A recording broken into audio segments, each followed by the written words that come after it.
On October 17, 2009, two hunters on dirt bikes were riding through the Sans Bois Mountains in southeastern Oklahoma. Deep woods, dirt roads. The kind of remote backcountry where you can go hours without seeing another person. They came across a white pickup truck sitting in the middle of a narrow tree, locked, engine off. It was covered with dust. It had clearly been there for many days. They called the police. When the investigators pried open the truck, what they found inside didn't quite add up. Bobby Jamison's wallet, Sherilyn Jamison's purse, their IDs, their cell phones, GPS unit, car keys tucked under the driver's seat. And in the back, their dog Macy, a small, sweet natured dog who'd been sitting there for a week, barely alive, starving, still hoping for family to come back. But here's the detail what made investigators stop cold. Under the driver's seat, stuffed in a bank bag, were $32,000 in cash. Now, neither Bobby nor Sherilyn were working. They were both on disabilities. And no one, neither their family, nor their friends, nor their pastor, could explain where that money came from. And outside the truck, nothing. No footprints leading away, no blood, no signs of struggle, no sign of Bobby or Sherilyn or Madyson, their 6-year-old daughter. Just a locked truck full of everything a family would need to come back to. And their dog still waiting for people who were already gone. This is Beyond the Case. And once you hear the full story, you'll never see the same again. Before we continue, subscribe.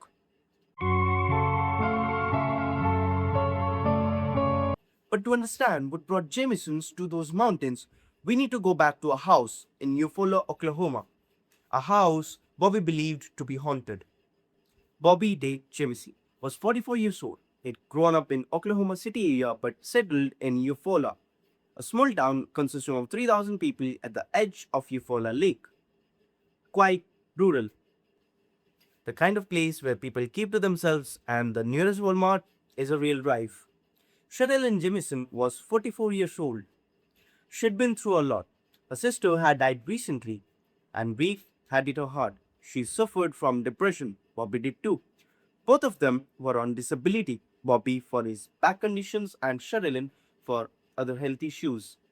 Money was tight, but they had each other and they had their daughter, Madyson. Madyson Stormy Star James was 6 years old, curious, bright, and whose middle name tells you that her parents believed she was something special. She'd been pulled out of school shortly before the family disappeared, but the reasons were never made public. Sherilyn also had an elder son from another relationship. But in 2009, Colton, her son, went to live with his father. So it was just three of them, Bobby, Sherilyn, and Madyson, living in a house that was starting to feel like something was very, very wrong inside it. Now, this is where the story starts tilting sideways. Bobby and Sherilyn's pastor, a man named Gary Brandon, later told the investigators that both of them had come to him on different occasions and told him the same thing. Their house was haunted. Bobby told there were spirits, two, maybe four of them, living on the roof of the house. He wasn't speaking metaphorically, he meant it. He told Pastor Brandon that he could see them. Madyson, with her 6-year-old daughter, had started talking to what parents believed were spirits. A small girl named Emily. Now, she was talking to another spirit she called Michael. Bobby and Sherilyn didn't think these were imaginary friends. They believed their daughter was talking with the dead. At one point, Bobby called Pastor Brandon and asked him, seriously, whether it was possible to get special bullets that could shoot spirits.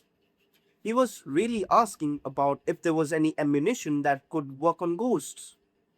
Sherilyn, meanwhile, purchased the Satanic Bible. She told her friends that she'd had bought it as a joke, but later Bobby told the pastor Brandon that he'd actually read it and he was trying to exorcise the house.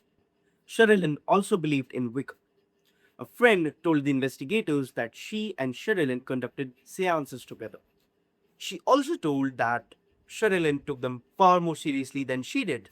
Outside the house, Sherilyn had spray painted a message on the container in the yard.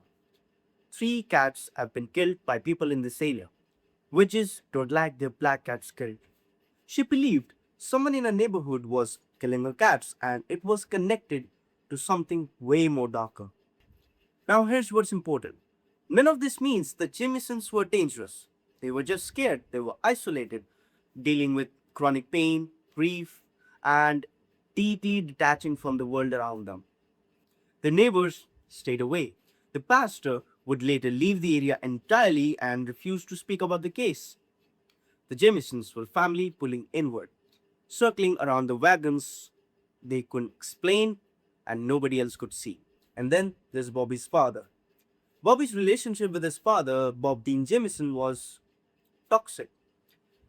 In April 2009, 6 months before the family disappeared, Bobby had filed a protective order against his father, claiming that his father had threatened to kill him and his family on several multiple occasions.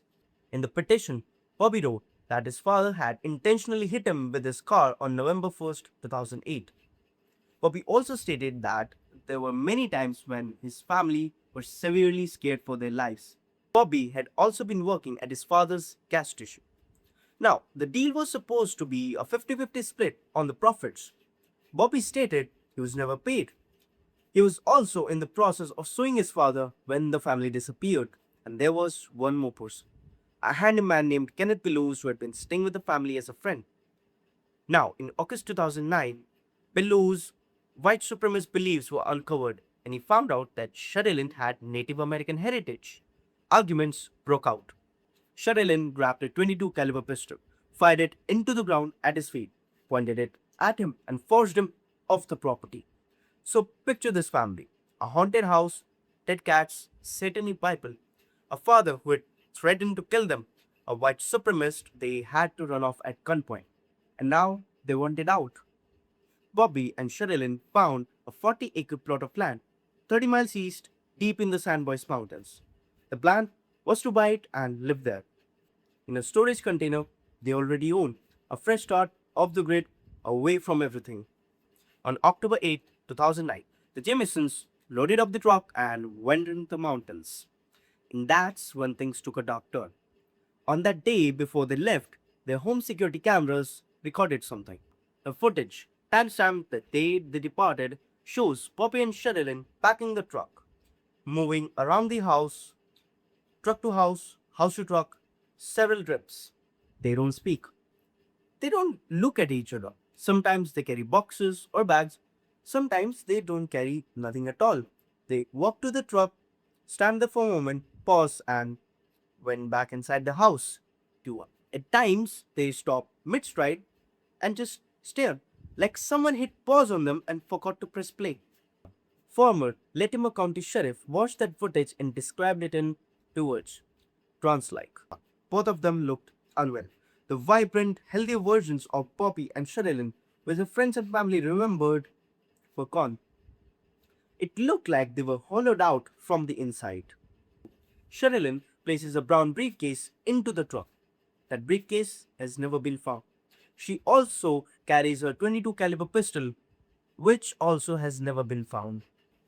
They load up Madyson, they load up Maisie, and they drive towards east, deep into the Sans Bois Mountains, towards the 40 acres of land and the promise of something better. A local man who lived in the mountains later told the authorities that he had seen Bobby and Sherilyn on that mountain that day. Later, Bobby and Sherilyn met with an associate of the landowner. When that meeting was done, family took their GPS unit and walked a short way up the hillside. 15 minutes, quiet. Maybe they wanted to look at the land. Maybe they're imagining their new life. They came back to the truck, drove a little further up the road, and then they vanished. Bobby's phone contained one last photo. Madyson, she was wearing a red jacket, one she didn't take when they were leaving the house. She's looking away from the camera, her arms are crossed. People close to the family would later say something that didn't sit right. A friend of the family put it plainly: if that would have been Bobby or Sherilyn behind the camera, Madyson wouldn't have looked away. Nobody knows who took that picture. For 9 days, nobody raised an alarm. Well, that's the thing about the Jamisons. They were known to drop off the radar. Bobby and Sherilyn would sometimes go quiet for days. They'd taken Madyson out of the school, there was no employer to wonder where they were. So when they didn't come home, nobody panicked. Well, not right away. On October 17th, the hunters found the truck. The police arrived, they opened the truck, and every single thing that was supposed to go with a family going somewhere was still inside. Wallets, IDs, GPS, and car keys tucked under the driver's seat. $32,000 in a bank bag, and Macy was alive, but just barely, living alone in a log truck for over a week. There was no blood, no broken glass, no sign whatsoever that anything violent had happened at or near the truck. Sheriff would later say, I think they were forced to stop and got out of the truck to meet with someone they recognized. They left the place either willingly or by force. But here's the thing, if somebody forced them out, why didn't they take the $32,000? If this was a robbery, why was nothing taken? And if Jamisons left willingly, why did they leave every single thing connected them to their identities, the money, and their way back home? An air and ground search was launched. More than 300 volunteers, tracking dogs, helicopters, they combed through the forest and mountainside around where the truck was found. Nothing. Not a shred of clothing, not a footprint, not a trace. Days turned into weeks, weeks turned into months, months turned into years. And the case went cold. And then, 4 years later, someone found them. November 16th, 2013, when two deer hunters were searching for spots in the Latimer County, miles from the nearest road, they found bones. Three skeletals, two adults, one child, lying face down, side by side, just 3 miles from where the truck had been found. 3 miles. Search teams with dogs and helicopters had already covered that area in 2009, and somehow they'd missed them. It took months of anthropology and forensic testing, but on July 3rd, 2014, the Oklahoma medical examiner confirmed what everybody already suspected. The remains belonged to Bobby, Sherilynn, and Madyson Jamison. The cause of death? Undetermined. The remains were too decomposed, too scattered away by animals, weather, and time. The medical examiner, Joshua Lantern, said he couldn't confirm the cause or manner of death. He couldn't confirm trauma, but he couldn't rule it out either. There was one more detail. The coroner noted a small hole in the back of Bobby's skull. It could have been from a bullet. It could have been from decomposition. It could have been from a number of natural processes. There was no way to tell. Sherilynn's .22 pistol was never found. The brown briefcase she was recorded putting into the truck has also never been found. Three people, face down, in the middle of nowhere. No one was arrested and no one can tell how they got there. So what happened with the Jamison's family? Investigators have never been able to commit to one theory. Sheriff said it himself. Normally, when you go through an investigations, one by one, you start eliminating certain scenarios. But with this family, everything was possible. Here's what we know and what we don't. The drug theory. The area around Red Oak was known for illegal meth activity. The $32,000 which was in the possession of the Jamisons, nobody could explain them. Both Bobby and Sherilynn seemed strange in the recorded footage, and people later described it as trance-like. Investigators initially suspected drugs, but when they searched the Jamison house, they found nothing. No drugs, no evidence of manufacturing or dealing. And the question that keeps coming back, why would anyone take a 6-year-old to a drug deal? The murder-suicide theory. Both Bobby and Sherilynn were suffering from depression. Sherilynn had recently lost her sister. An 11-page letter was found in the truck from Sherilynn to Bobby, written in angry and bitter words. Sherilynn's .22 pistol was missing. Maybe she snapped. But here's the problem. The coroner found no gunshot wound in Sherilynn or Madyson's skull.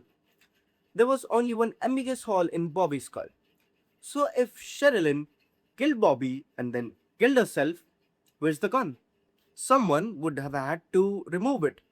And who does that in the middle of Sans Bois Mountains? Bobby's father, Bob Dean Jamison, had threatened to kill his son and his family.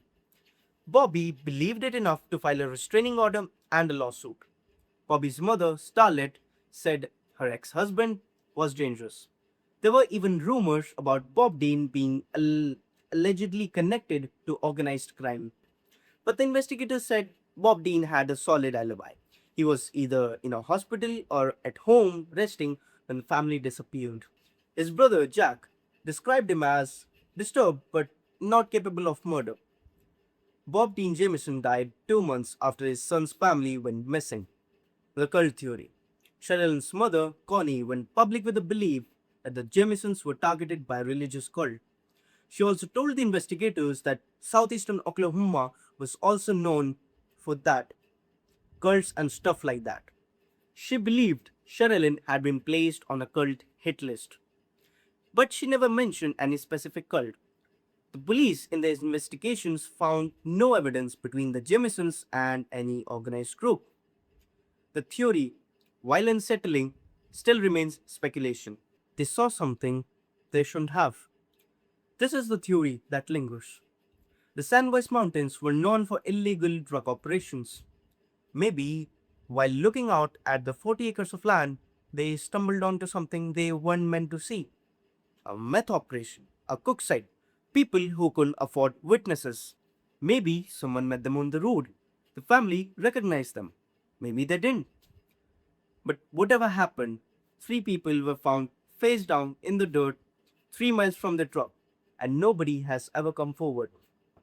There's no evidence to confirm any of these theories, but there's no evidence to rule them out either. But here's what stays with me.